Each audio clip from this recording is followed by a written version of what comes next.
संगम नगरी में दिव्य भव्य और डिजिटल महाकुंभ का आगाज हो चुका है, क्योंकि सरकार का मानना है कि इस बार की महाकुंभ में 150 देशों से लगभग 40 से 45 करोड़ श्रद्धालु संगम की आस्था में डुबकी लगाएंगे। वहीं महाकुंभ को लेकर साधु संत भी पहुंच चुके हैं। इस मौके पर हमारे संवाददाता ने आवाहन अखाड़े के महामंडलेश्वर प्रकाशानंद महाराज जी से खास बातचीत की। देखिए क्या कुछ कहा उन्होंने। संगम नगरी प्रयागराज में विश्व का सबसे बड़ा ऐतिहासिक और आध्यात्मिक मेला लगने जा रहा है। महाकुंभ की शुरुआत जो है 13 जनवरी से हो जाएगी। ऐसे में आवाहन अखाड़े के महामंडलेश्वर प्रकाशानंद जी महाराज हैं। महाराज जी, इस बार का कुंभ शुरुआत की है, तो संत समाज किस तरीके से इस महाकुंभ में अपनी पारदर्शिता दिखाएगा? योगी जी खुद ही एक संत हैं जिनके नेतृत्व में ये दूसरा महाकुंभ हो रहा है। पहले कुंभ हुआ था, अब महाकुंभ हो रहा है। यह दिव्य भी हो रहा है, बहुत बड़ा भी हो रहा है। लगभग 40-42 करोड़ लोग आएंगे यहाँ पर। स्वच्छ भी आप देखिए कितना बढ़िया स्वच्छता का है। और डिजिटल तो जब से प्रधानमंत्री आज आए हैं तब से डिजिटल पर ही ध्यान दिया जा रहा है, क्योंकि वो पहले कहते थे ना कि 1 रुपया मैं देता हूँ तो 15 पैसा लोगों को पहुँचता, राजीव गांधी पहुँचते थे, आज सीधे उनके अकाउंट में पहुँचता है। उसी तरह से यह कुंभ भी पूरा डिजिटल हो गया है।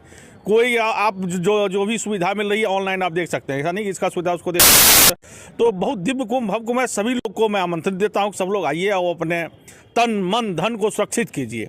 तन को सुरक्षित कीजिए यहाँ त्रिवेणी में डुबकी लगा करके, मन को शुद्धि कीजिए संतों के दर्शन करके। संतों की वाणी कथा यज्ञ यहाँ चल रही है, और कुछ दान करने की इच्छा है तो दान करके अपने धन को भी शुद्धि कर सकते हैं। सभी लोग आइए और दिव्य भव्य कुंभ का आनंद लीजिए। उससे भी ज़्यादा इस बार होगा, क्योंकि यह महाकुंभ है। उसमें अर्ध कुंभ लगा था, तब योगी जी ने इतनी बड़ी व्यवस्था की थी, प्रधानमंत्री ने व्यवस्था की थी। आज जो है इतनी बड़ी व्यवस्था उस समय प्रधानमंत्री जी नहीं थे। हम लोगों ने, हमारे अखाड़ा परिषद अध्यक्ष जी के नेतृत्व में सारा तय हुआ था कि भाई मोदी जी को प्रधानमंत्री बनाना है। और यही कुंभ साक्षी है कि हम लोगों के कहने पर, सभी संतों के कहने पर वो प्रधानमंत्री बन के आए और अभी हैं, और जब तक संतों का आशीर्वाद रहेगा तब तक रहेंगे। यह कुंभ सब कुछ तय करता है।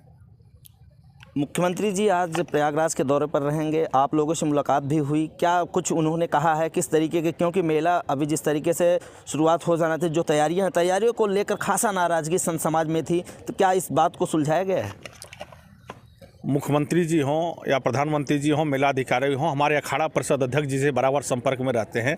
जहां जो सुविधाएं की दिक्कत हो रही है अखाड़ा परिषद अध्यक्ष जी से समन्वय बना करके कर रहे हैं। इतनी बड़ी है तो भाई कुछ न कुछ तो नाराजगी घर में होती रहती है। 4-5 परिवार में भी 1-2 नाराज होते हैं, लेकिन हमारे अखाड़े परिषद अध्यक्ष सभी लोगों को लेकर के, जितने संत समाज हैं, उनकी जो परेशानियाँ जो रखते हैं, 1 मिनट में सबसे वार्तालाप कर करके उनको समस्या को सॉल्व करा रहे हैं। एक आखिरी सवाल महाराज जी, कि इस बार लगभग 150 देशों से लगभग 45 करोड़ जनता आने वाली है, तो किस तरीके से एक संदेश आप देंगे संत के रूप में? सभी लोग आएँ और यहाँ सभी संतों के दर्शन करें। और आप उन लोगों के जानकारी के लिए बताऊं कि यह जो कुंभ होता है यह 13 अखाड़े ही पहले करता था। 7 सन्यासी अखाड़ा, 3 जो है सो बैरागी अखाड़ा, 2 उदासीन अखाड़ा और 1 निर्मल अखाड़ा, पहले यही होता था। तब डिबिया बात ये सब व्यवस्थाएं नहीं थी। उसके बाद धीरे धीरे जब व्यवस्था बनने लगी तो और जो है सो संप्रदाय वाले आने लगे, संस्था वाले आने लगे, तो यही नागाओं के दर्शन होंगे, फिर आपको दर्शन नहीं होंगे। जो हमारे अध्यक्ष जी बहुत बढ़िया कहते हैं, जो हम लोग जब शाही स्नान के लिए जाते हैं, जो उमंग, जो ताकत, जो शक्ति, जो एनर्जी जाने में होता है, जो भीड़ जाने में होता है, वह लौटने में नहीं होता है। पता नहीं वो नागा लोग कहाँ चले जाते हैं, हमारे संत लोग कहाँ चले जाते हैं। तो ये ऐसा दिव्य कुंभ महाकुंभ आप कभी देखे नहीं होंगे। अगर चुक जाएंगे तो पता नहीं कब देखेंगे। इसीलिए चूकिए नहीं, सभी लोग आइए और सभी लोग साधु संत के अद्भुत रूप का दर्शन करिए। स्वयं सारे देवी देवता यहाँ आते हैं। अरे शास्त्रों में तो कहा है कि 1000 अश्वमेध यज्ञ किया जाए, 100 वाजपेयी यज्ञ किया जाए, 1 लाख पृथ्वी की परिक्रमा लगाया जाए, उसका पुण्य जितना होता है उतना एक बार अगर इस महाकुंभ में त्रिवेणी का डुबकी लगा दिया जाए तो बराबर होता है। तो इससे अद्भुत क्या होगा, इतना आसान क्या मिलने वाला है। आज के डेट में तो अश्वमेध यज्ञ कोई कर नहीं पाएंगे, क्योंकि उसमें राजा करते थे। अश्वमेध यज्ञ वही करने का अधिकारी है जो कभी टैक्स न दिया हो, लेकिन हम और आप तो कोई सामान नहीं, पानी लिए टैक्स दे दिए, तो हम अधिकारी नहीं है तभी तो। इसीलिए पहले राजा ही अश्वमेध यज्ञ करते थे।